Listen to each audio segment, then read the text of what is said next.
प्रति हेक्टेयर 3 से 4 लाख रुपए तक की शुद्ध आमदनी प्राप्त कर सकते हैं, जो बाढ़ प्रभावित क्षेत्रों के किसानों के लिए एक वरदान से कम नहीं है। 2 से 3 फीट पानी मई जून से लेकर नवंबर के आसपास तक अगर हम मेंटेन कर पाते हैं तो उसमें इसकी खेती सफलतापूर्वक हम कर सकते हैं। नर्सरी जो है वो हम लोग 15 फरवरी से लेकर के 15 अप्रैल के मध्य में इसकी नर्सरी को हम लोग लगाते हैं। अक्टूबर नवंबर के मध्य में इसकी हार्वेस्टिंग के लिए हम तैयार हो जाते हैं। सामान्यतः जो है इसमें न तो अधिक खाद की ज़रूरत पड़ती है, न ही कोई विशेष कीट रोग लगते हैं। 10 से 20% एरिया उसको हम ओपन रखते हैं, जिससे कि मछलियाँ अपनी श्वसन क्रिया कर सके, और इसमें हम आसानी से मछली पालन भी करते हैं और अतिरिक्त आय कमाते हैं।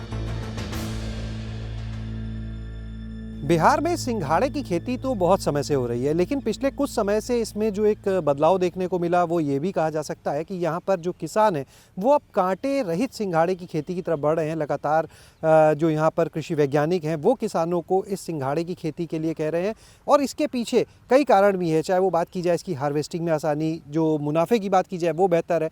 तो आज आपको हम पूरी जो सिंघाड़े की खेती है उसके बारे में जानकारी देने वाले हैं इस वीडियो में। हम समय पहुँचे हैं बिहार के दरभंगा में और मौजूद है कृषि विज्ञान केंद्र जाले में। हमारे साथ संस्थान के जो प्रभारी हैं, वैज्ञानिक हैं, डॉक्टर दिव्यांशु शेखर जी, वो मौजूद हैं। सर, बहुत बहुत स्वागत आज आपका हमारे साथ गांव जंक्शन चैनल पर। धन्यवाद सर। सर, ये बताएं कि सिंघाड़े की खेती नई बात नहीं है, लेकिन बोर्ड भी लगा है कांटा रहित सिंघाड़ा नर्सरी।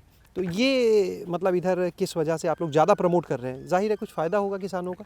यकीनी तौर पर देखिए, सिंघाड़े की खेती मिथिलांचल और जल आच्छादित क्षेत्रों में ये पारंपरिक रूप से होती रही है, लेकिन विगत में राष्ट्रीय मखाना अनुसंधान केंद्र के द्वारा जो नई प्रभेद विकसित की गई है, जिसका कुछ जो महत्वपूर्ण जो उसके गुण हैं, उसमें एक तो है कि आमतौर पे जो हम सिंघाड़ा खाते हैं वो कांटा युक्त होता है। तो यह जो नई प्रभेद विकसित की गई है वो कांटा के बिना है। और दूसरा है कि इसकी उत्पादक क्षमता अधिक है। सामान्य तौर पे किसान जो है हमारे अन्य खेती की तरह यह भी पारंपरिक रूप से और पौराणिक विधि से करते थे, और जो अभी उन्नतशील तकनीक और उन्नत तकनीक इसकी विकसित की गई है, इसके द्वारा किसान की उत्पादकता और उनके शुद्ध आय में काफ़ी मुनाफा हुआ है। पारंपरिक रूप में अगर हम देखते हैं तो सिंघाड़ा की खेती जहां गहरे जल आच्छादित क्षेत्रों में करते थे, तो जो हमारा ये बाढ़ प्रभावित क्षेत्र होने के कारण यहाँ पे ऐसे बहुत बड़े भूखंड थे जिसमें कि जल जमाव 3 से 4 महीने के लिए 2 से 3 फीट 4 फीट तक पानी रहता था। तो ऐसे क्षेत्र में भी इस सिंघाड़ा की सफलतापूर्वक खेती की जाती है। और एक अगर सुव्यवस्थित और अच्छी खेती सिंघाड़ा की करते हैं तो हम प्रति हेक्टेयर 3 से 4 लाख रुपए तक की शुद्ध आमदनी प्राप्त कर सकते हैं, जो बाढ़ प्रभावित क्षेत्रों के किसानों के लिए एक वरदान से कम नहीं है। वैसे ऐसे किसान जो अपने प्रक्षेत्र में 2 से 3 फीट पानी अगर हम मई जून से लेकर नवंबर के आसपास तक अगर हम मेंटेन कर पाते हैं तो उसमें इसकी खेती सफलतापूर्वक हम कर सकते हैं। सर, ये जो सिंघाड़े की खेती है, हम चाहेंगे इसके बारे में भी एक बार आप बताएं। जिन किसानों ने नहीं की वो भी आपको सुन रहे हैं और वो करना चाहें, कैसे होती है ये खेती, इसके बारे में आप बताएंगे। कब तैयारी करनी, कैसे तैयारी करनी? अगर हम मखाना अनुसंधान केंद्र या कृषि विज्ञान केंद्र से जो अभी हरित लालिमा और हरिता प्रभेद विकसित की गई है मखाना अनुसंधान केंद्र के द्वारा, अगर हम उसका बीज प्राप्त कर लेते हैं तो वो अच्छा है। अन्यथा जो भी हमारे प्रभेद हैं इसकी नर्सरी सामान्य तौर पे हम लोग फरवरी मार्च के माह में, बल्कि मार्च अप्रैल, जहाँ पे तापमान पे निर्भर करता है, जैसे अगर हम यूपी से बिहार की तरफ आते हैं तो हम इसकी अवधि को 15 दिन 20 दिन आगे बढ़ा सकते हैं।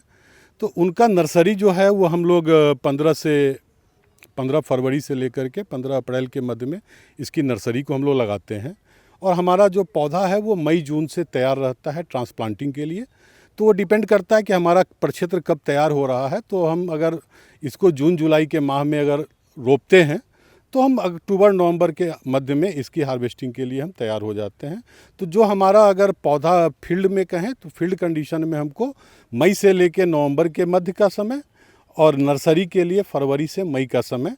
तो आमतौर पे जो है कि जितने प्रक्षेत्र में हमें यह करना है उसके 20वें हिस्से में हम नर्सरी लगा लेते हैं, चूँकि हमको इसमें जल का प्रबंधन प्रमुख एक कारक है।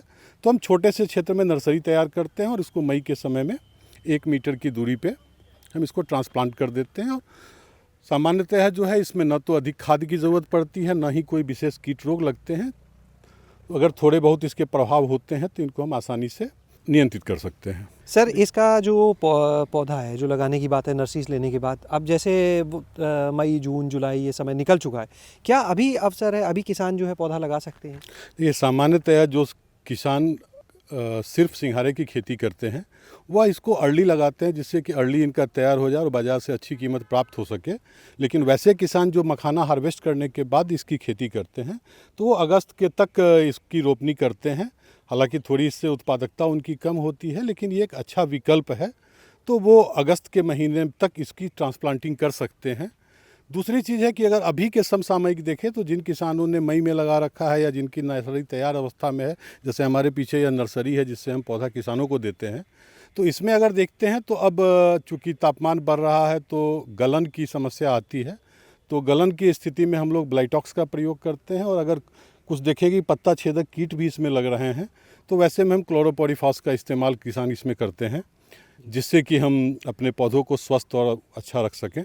सामान्यतया हम किसानों को सुझाव देते हैं कि जो हमारा नीम ऑयल है उसका प्रयोग करें, जो हमारे जैविक विकल्प हैं उन पे ही जाए। लेकिन अगर रोग का प्रकोप बढ़ता है तो हम इसमें रासायनिक का प्रयोग करते हैं। सर सिंघाड़े के साथ में, सिंघाड़े की खेती के साथ मछली पालन, ये कैसा मॉडल है और कितना इसको किया जाता है? देखिए, ये जब भी हम एक साथ दो उद्यम को करते हैं तो हमारी शर्तिया हमारी आमदनी बढ़ती है। तो सिंघाड़ा और मखान दोनों के साथ में हम मत्स्य पालन कर सकते हैं। ऐसे में हम लोग विशेष तौर पे दो चीज़ों का ध्यान रखते हैं। एक तो हम इसमें ग्रास कार्प जो हमारा प्रजाति है मछली का, उसको हम नहीं डालते हैं, क्योंकि वो जो है हमारे पौधे को खा जाता है।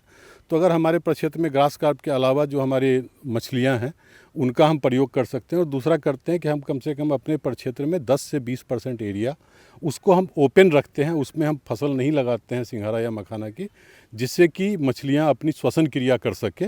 और इसमें हम आसानी से मछली पालन भी करते हैं और अतिरिक्त आय कमाते हैं। तो मछली पालन अगर सिंघाड़े के साथ करें तो जो मछली उत्पादन है, जो पूरी तरह से मछली उत्पादन कर रहे हैं और जो इसके साथ कर रहे हैं, यानी एक तरह से हम सहफसली मॉडल की बात करें तो उसमें कुछ अंतर तो रहता हो? उसमें सर्टेनली सिंघाड़ा के साथ हम कर रहे हैं, उनको अतिरिक्त आय और अधिक आय प्राप्त होगी। और जहाँ तक है कि ये जो है आहार के रूप में मछली भी इसको प्रयोग में लाते हैं, हमारी पानी की गुणवत्ता तुलनात्मक रूप से बेहतर होती है, तो हमें अच्छा मछली उत्पादन प्राप्त होता है।